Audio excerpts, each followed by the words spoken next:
Reporter दीदी में आप सबका स्वागत है। और ताज़ा खबर ये है कि लंबे समय से अपनी मांगों को लेकर अनशन पर बैठे आंदोलन कर रहे झारखंड के छात्रों ने लंबी लड़ाई जीत ली है।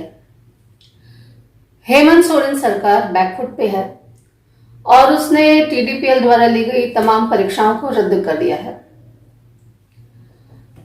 ये आंदोलन बहुत खास है, खास इसलिए कि ये एक मील का पत्थर बना है कि सही रास्ते पर चलते हुए बगैर किसी गाली गलौज के भी विद्यार्थी चाहे तो अपनी बातें मनवा सकते हैं। आज रिपोर्टर दीदी में मैं कुछ आंदोलनों की चर्चा करूंगी जो मैंने देखा है और ये भी देखा है कि किस तरह से सरकार का ध्यान नहीं जाता है। बंगाल में प्राथमिक शिक्षकों की नियुक्ति को लेकर जो धांधली हुई, फिर माध्यमिक शिक्षकों को लेकर जो धांधली हुई, उसको लेकर अनशनकारी लंबे समय तक आंदोलनरत रहे। जांच चल रही है, मामला अदालत में है। फिर ये भी आरोप सामने आया कि पैसे लेकर नौकरियां दी गई। इस मामले में हम सब जानते हैं कि पार्थो चैटर्जी गिरफ्तार हुए थे, शिक्षा मंत्री का पद भी गया था।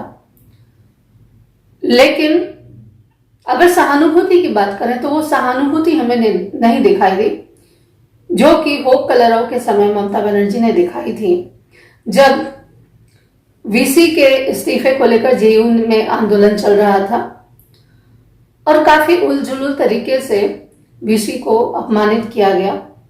उस समय भी लाठीचार्ज हुआ था। इन अनशनकारी विद्यार्थियों पर भी लाठीचार्ज हुआ। अब आते हैं एक और आंदोलन जो कि अभी हाल में जंतर मंतर में हुआ। मैं ये सोचकर थोड़ी सी चिंतित भी हूं और मुझे लगता है कि आंदोलन क्या राजनीतिक पार्टियों पर निर्भर हो गए हैं? क्या आम विद्यार्थी या आम छात्र या आम आदमी सिर्फ खुद के दम पर कोई बात करना चाहे तो नहीं कहा जाएगा? आंदोलन क्या सेलिब्रिटियों पर निर्भर कर गए हैं या पॉलिटिकल पार्टीज पर निर्भर हो रहे हैं? निश्चित रूप से राजनीतिक पार्टियों का बहुत बड़ा योगदान रहा है छात्र आंदोलनों में और लंबे समय से ये आंदोलन चल रहा था। देवेंद्र महतो नाम के व्यक्ति ने, छात्र ने भूख हड़ताल की, जो बाद में निर्जला अनशन का सोनम वांगचुक ने तोड़वाया और अब कल की जो कि छात्रों की जीत हुई उसके बाद उन्होंने अनशन तोड़ दिया है। ये अलग बात है कि इसके साथ ये समस्या भी खड़ी हो गई कि जिनकी नियुक्ति हो गई है धांधली हुई परीक्षा में, अब वो छात्र सड़क पर आ गए हैं जिनकी नियुक्ति हो गई, जो बाकायदा नौकरी कर रहे हैं। जंतर मंतर में हमने खूब तमाशा देखा, खूब गाली गलौज देखा, लेकिन इतने सारे आंदोलनों में अगर मैं बंगाल की भी बात करूं तो होप कलरव में भी बहुत अभद्रता हुई थी।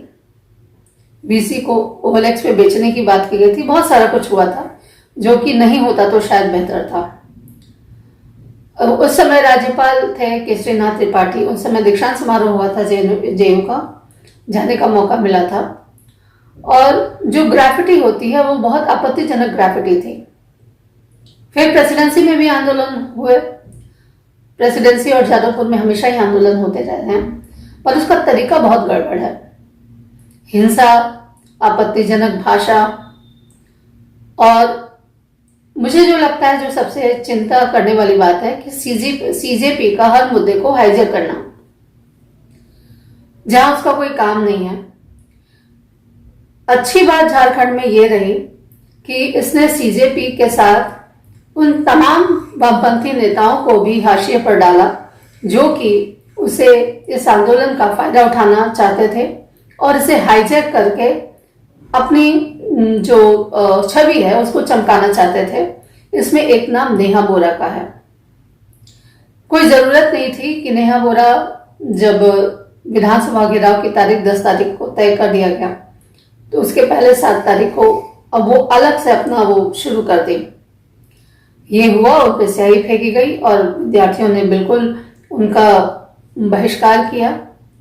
इस बात की खुन्नस देखी भी गई। जंतर मंतर में सेलिब्रिटी थे, झारखंड में उतने सेलिब्रिटी नहीं पहुंचे। झारखंड का जो आंदोलन जो देश तक पहुंचा है उसमें छात्रों की अपनी मेहनत है और अपना जज्बा है। शुरू शुरू में झारखंड के आंदोलन को किसी ने सीरियसली नहीं लिया, लेकिन इन बच्चों ने जिस तरह एकदम स्वच्छ तरीके से जो राह पकड़ी उसे देखकर ये आंदोलन न सिर्फ लोकप्रिय हुआ बल्कि आम आदमी झारखंड के बच्चों को खाना पहुंचाने लगा। लोग वहां पे आने लगे समर्थन जताने के लिए। ये छात्रों की बहुत बड़ी जीत थी, जबकि इनके पास कोई बैकअप नहीं था। मुझे लगता है कि झारखंड के आंदोलन से सीखने की जरूरत है। एक खास बात यह है कि जो तमाम विपक्ष के नेता जंतर मंतर पे बड़ी बड़ी बातें कर रहे थे, इस्तीफा लेने की बातें कर रहे थे, वो झारखंड के मुद्दे पर मौन सा रह रहे हैं।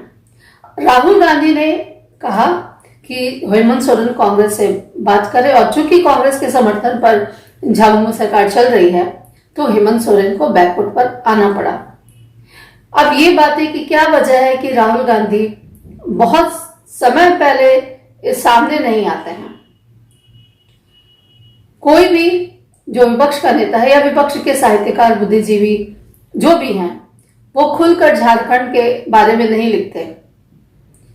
पर और सबसे बड़ी बात है कि वो गालियों का समर्थन करते हैं और वो भी पितृसत्तात्मक सत्ता को चुनौती देने के नाम पर मां बहन की गालियों को समर्थन करने वाले कई बार अधिकतर महिला साहित्यकार, महिला शिक्षक दिखी जो मुझे बहुत अजरज में डालने वाला दिखा जो नजारा था।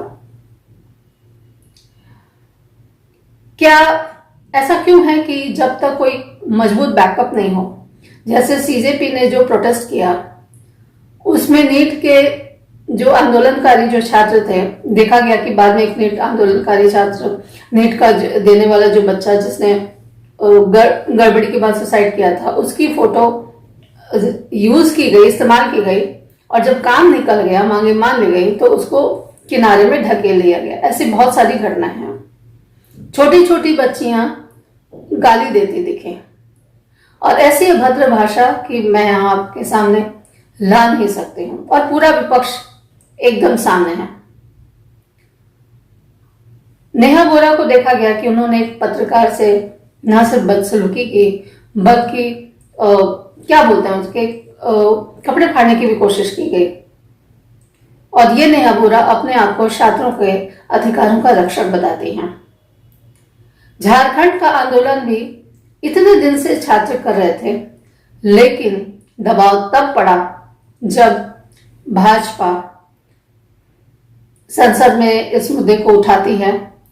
मजे की बात यह है कि लोग अपने अपने राज्यों में क्या हो रहा है वो नहीं देख रहे हैं और जो विरोधी है उसके राज्य में जो हो रहा है, जैसे पंजाब, कर्नाटक, झारखंड और केरल में धांधली भी हुई है और गड़बड़ियां हुई हैं, छात्र सड़क पर हैं, लेकिन उन पर वाटर कैनन चलाया जा रहा है। झारखंड के आंदोलन में सक्रिय 600 बच्चों पर एफआईआर की है सोरेन सरकार ने। मैं सोरेन सरकार से कहना चाहूंगी, कृपया वे सभी बच्चों के खिलाफ जो एफआईआर उनकी सरकार की ओर से किए गए हैं उनको वापस लें।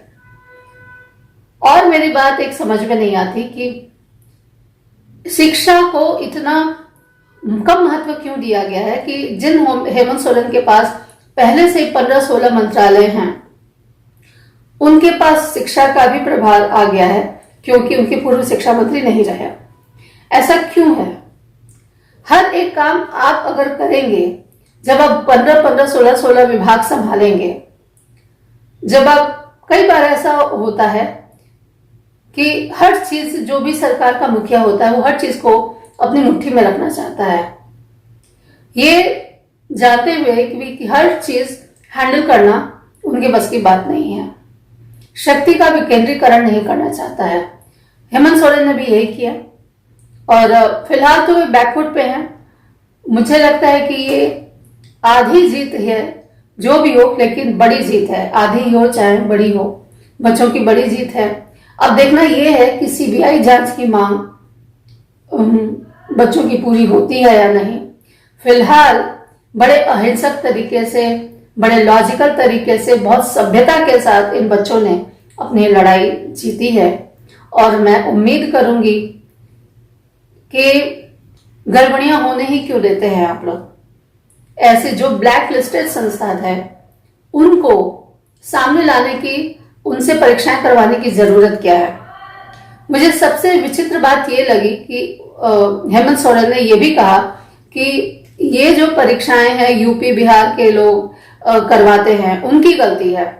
सवाल यह है कि टेंडर किसने दिया था? टेंडर तो आपने ही दिया था।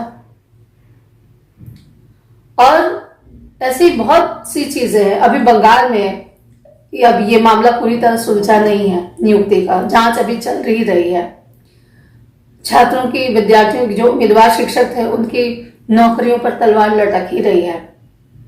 तो ये बहुत गड़बड़ घोटाला है। एक बात मैं कहना चाहूंगी सभी पार्टियों से कि बच्चों को बच्चों की तरह देखिए। वो आपकी राजनीति का मोहरा नहीं है। चाहे यूपी हो, चाहे बिहार हो, चाहे झारखंड हो, चाहे कर्नाटक हो, चाहे केरल हो, चाहे पंजाब हो, चाहे बंगाल हो, चाहे कोई भी राज्य हो, विद्यार्थी विद्यार्थी होता है। भाजपा की सरकार के विद्यार्थी, कांग्रेस की सरकार के विद्यार्थी, इस तरह की राजनीति मत खेलिए बच्चों के साथ, क्योंकि दोषी तो सभी हैं। धांधली हर जगह हुई है। कौन सा राज्य है जहां पे धांधली नहीं हुई है? लेकिन इसके साथ ये भी है कि इसे तमाशा मत बनने दिया जाए। इस छात्रों की समस्याओं पे अभी भी वक्त है। चेत जाएं सरकारें, छात्रों के साथ बात करें, छात्र प्रतिनिधियों के साथ बात करें, शिक्षकों के साथ बात करें। मुझे और एक चीज अजीब लगी इन आंदोलनों में कि कोई शिक्षक संगठन सामने नहीं आया। ये बहुत दुखद है। छात्रों को शिक्षकों का साथ चाहिए।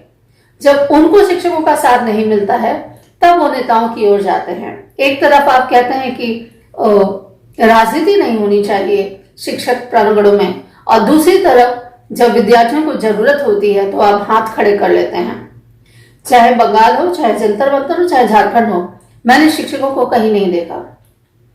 कोचिंग के आड़ में पैसे कमा रहे, जो 58,000 करोड़ का बिजनेस है, वो अपनी लोकप्रियता को परवान चढ़ाने के लिए, टीआरपी बढ़ाने के लिए बड़े उलझुल बयान देते हैं।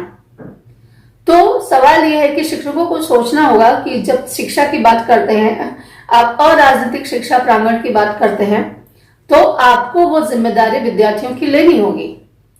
मुझे नहीं लगता कि ये जो जितने भी आंदोलन है उतनी दूर तक ये चीजें जाती अगर शिक्षक संगठन सीधे जिस तरह से अपनी मांगों के लिए, चाहे डीए के लिए, चाहे प्रमोशन के लिए सरकार के पास जाते हैं। क्या ही अच्छा होता कि वे विद्यार्थियों के अधिकारों की बात करते हुए सरकार से मिलते हैं। मुझे लगता है कि जितने भी मान्यता प्राप्त शिक्षक संगठन हैं, जितने भी शिक्षक संगठन हैं, कोई भी हो, एक दिन अगर आप पेन डाउन कर देते तो इतना बवाल नहीं होता।